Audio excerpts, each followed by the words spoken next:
Hello friends, मैं एक बार फिर स्वागत करता हूं अपने YouTube channel B pharma technical education AKTU में। आज हम लेकर के आ गए हैं बी फार्मा फर्स्ट सेमेस्टर के HAP chapter number 2। Chapter number हमारा फर्स्ट कंप्लीट हो गया था।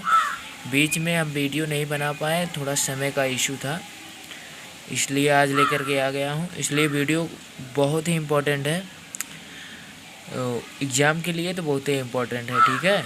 इसलिए इसे वीडियो को अंत तक लिए ज़रूर देखना, और ये आएगा क्वेश्चन, क्या क्या आएंगे इससे रिलेटेड सब बताया जाएगा। चलिए बात करते हैं चैप्टर नंबर 2 HAP के सेलुलर लेवल ऑफ ऑर्गेनाइजेशन, ठीक है, जिसमें cell what is a cell. Cell क्या होता है? Cell is the basic structure and function and biological unit of living organism, ठीक है। सेल एक हमारी ऐसी कोशिका है जिसके बेसिक स्ट्रक्चर के बारे में, फंक्शन के बारे में, biological unit and living organ के बारे में अध्ययन करते हैं। यह कोशिका सेल की एक ही न्यूटन इकाई होती है, ठीक है, जिसको डिस्कवर किए थे रॉबर्ट हुक 1665 ईस्वी में, ठीक है। यहाँ पर लिखा गया रॉबर्ट हुक इसके राइटर थे, जो खोज किए थे 1665 ईस्वी में। अब सेल की कितने टाइप्स होते हैं? Cell is divided into 2 parts. पहला प्रोकैरियोटिक एंड यूकैरियोटिक। प्रोकैरियोटिक क्या होता है? Prokaryotic it is compound of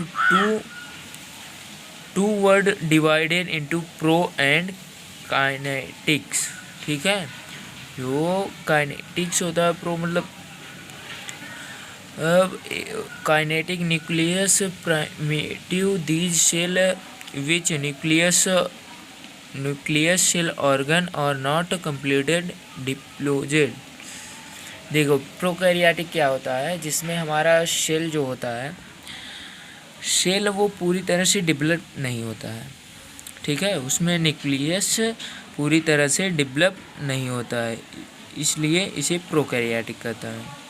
जैसे एग्जांपल के लिए आप कह सकते हैं BGA, जो ब्लू ग्रीन एल्गी होता है, वो प्रोकैरियोटिक में आता है, और उसमें राइबोसोम कितने पाए जाते हैं? 70, ठीक है।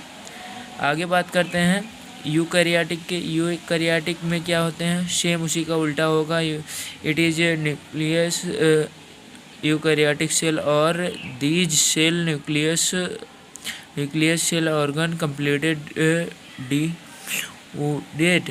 एग्जाम्पल के लिए प्लांट एंड एनिमल्स। जो हमारा यूकैरियोटिक होता है, इसमें हमारा न्यूक्लियस पूरी तरह से सेल में डेवलप रहता है, और यह अपना सेल के अकॉर्डिंग वर्क कर सकता है, जैसे प्लांट में होता है, एनिमल्स में होता है, इनमें न्यूक्लियस पूरी तरह से डेवलपमेंट रहता है। आगे बात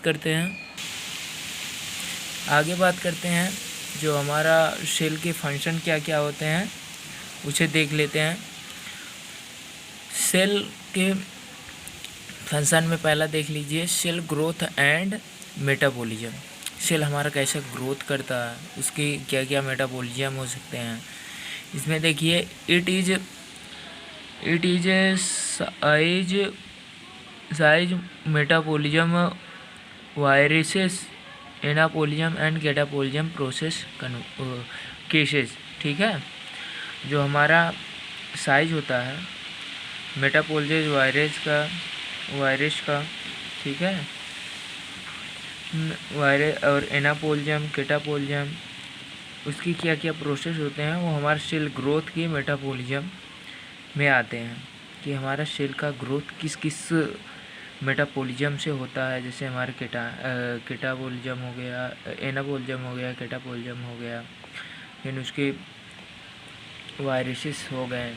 ये सब तो आपके पढ़ाए हैं, एनाबॉलिज्म, कैटाबॉलिज्म, ये भी इम्पोर्टेंट है, आगे आप पढ़ लेना। प्रोटीन सिंथेसिस क्या होता है? This cell by 2 major step, transcription and transcription, ठीक है। जो ट्रांसक्रिप्शन होता है और ट्रेक्सेशन होता है वो प्रोटीन संस्कृति में आता है। और सेल डिवीजन कैसा होता है, जो सेल डिवाइड होता है वो कैसे होता है। एक इम्पोर्टेंट फंक्शन होता है सेल का, जो इन न्यूक्लियस में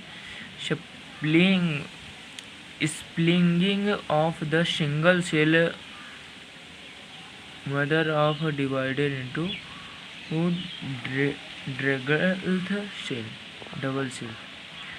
जो हमारा ये सेल डिवाइस होता है, यह एक सेल का बहुत ही इम्पोर्टेंट फंक्शन है, जिसमें हमारा एक सिंगल सेल डिवाइड हो जाता है, कन्वर्ट हो जाता है एक अदर सेल में सेम उसी के अकॉर्डिंग, उसी को सेल डिवीजन कहते हैं। जो सेल मेम्ब्रेन होता है, प्लाज्मा मेम्ब्रेन, दोनों सेम ही है, चाहे क्वेश्चन में पूछ लेता है चाहे cell membrane what is cell membrane या तो प्लाज्मा मेम्ब्रेन। ठीक है, सेल मेम्ब्रेन क्या होता है, it is also called cell. It is strictly parametriculum allow only protein to the substance to passes through it is called cell membrane। जो हमारा ये सिलेक्टिवली होता है, सिलेक्टिवली उसमें से प्रेमबली along only the कार्टेनी का सब्सटेंस को पासिस करता है, उसी को हम सेल मेम्ब्रेन या प्लाज्मा मेम्ब्रेन कहते हैं। आई होप आपको समझ में आ गया होगा, इसलिए हमारे वीडियो को अंत तक देखने के लिए बहुत बहुत धन्यवाद। आपको चैनल पे पहली बार विजिट कर रहे हो तो चैनल को सब्सक्राइब ज़रूर करिएगा और बेल आइकन को प्रेस कर दीजिएगा। Thank you, have a nice day.